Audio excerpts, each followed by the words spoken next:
दुष्यंत एवं शकुंतला की कथ। एक बार हस्तिनापुर नरेश दुष्यंत आखिर खेलने वन में गए। जिस वन में वे शिकार के लिए गए थे उसी वन में कव ऋषि का आश्रम था। कव ऋषि के दर्शन करने के लिए महाराज दुष्यंत उनके आश्रम पहुंच गए।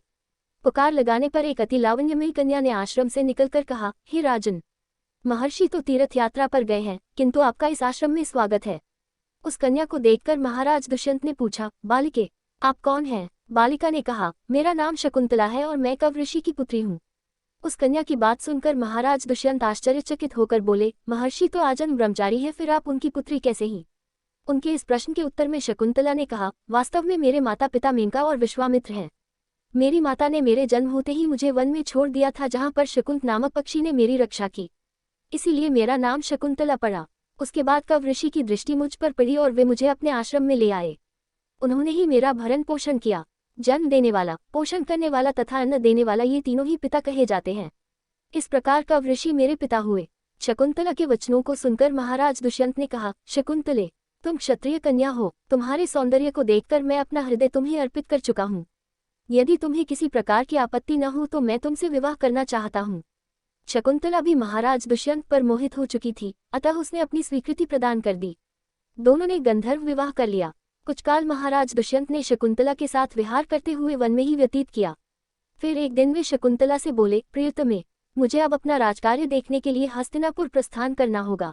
महर्षि कव की तीर्थ यात्रा से लौट आने पर मैं तुम्हें यहाँ से विदा कराकर अपने राजभवन में ले जाऊंगा। इतना कहकर महाराज ने शकुंतला को अपने प्रेम के प्रतीक के रूप में अपनी स्वर्ण मुद्रिका दी और हस्तिनापुर चले गए। एक दिन उसके आश्रम में दुर्वासा ऋषि पधारे।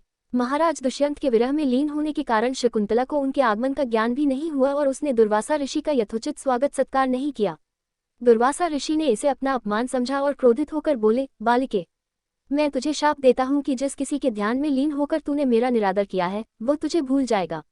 दुर्वासा ऋषि के शाप को सुनकर शकुंतला का ध्यान टूटा और वह उनके चरणों में गिरकर क्षमा प्रार्थना करने लगी।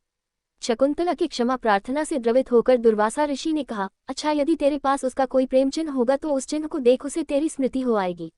महाराज दुष्यंत के सहवास से शकुंतला गर्भवती हो गई थी। कुछ काल पश्चात कव ऋषि तीर्थ यात्रा से लौटे तब शकुंतला ने उन्हें महाराज दुष्यंत के साथ अपने गंधर्व विवाह के विषय में बताया। इस पर महर्षि कव ने कहा, पुत्री, विवाहित कन्या का पिता के घर में रहना उचित नहीं है। अब तेरे पति का घर ही तेरा घर है। इतना कहकर महर्षि ने शकुंतला को अपने शिष्यों के साथ हस्तिनापुर भिजवा दिया। मार्ग में एक सरोवर में आचमन करते समय महाराज दुष्यंत की दी हुई शकुंतला की अंगूठी, जो कि प्रेम चिन्ह थी, सरोवर में ही गिर गई। उस अंगूठी को एक मछली निगल गई। महाराज दुष्यंत के पास पहुंचकर कव ऋषि के शिष्यों ने शकुंतला को उनके सामने खड़ी करके कहा, महाराज, शकुंतला आपकी पत्नी है, आप इसे स्वीकार करें। महाराज तो दुर्वासा ऋषि के शाप के कारण शकुंतला को विस्मृत कर चुके थे, अतः उन्होंने शकुंतला को स्वीकार नहीं किया और उस पर कुलटा होने का लांछन लगाने लगे। शकुंतला का अपमान होते ही आकाश में जोरों की बिजली कड़क उठी और सबके सामने उसकी माता मेनका उसे उठा ले गई। जिस मछली ने शकुंतला की अंगूठी को निगल लिया था, एक दिन वह एक मछुआरे के जाल में आ फंसी। जब मछुआरे ने उसे काटा तो उसके पेट अंगूठी निकली। मछुआरे ने उस अंगूठी को महाराज दुष्यंत के पास भेंट के रूप में भेज दिया।